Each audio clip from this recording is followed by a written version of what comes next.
Welcome to a Foxy Tech Tips tutorial on enabling and disabling cookies on Safari for iPad.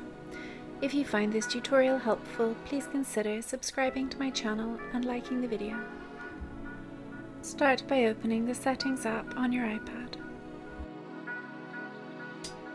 Scroll down the Settings list on the left and tap on Safari.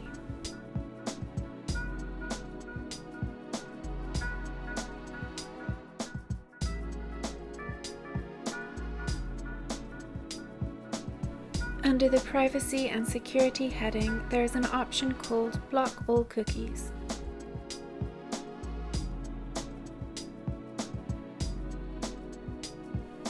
Enable this option and then tap Block All on the pop-up to prevent all websites from saving cookies on your iPad, or turn the toggle off to allow all cookies.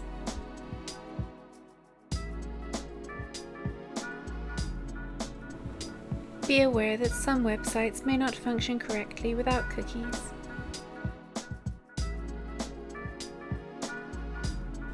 And that draws an end to this tutorial.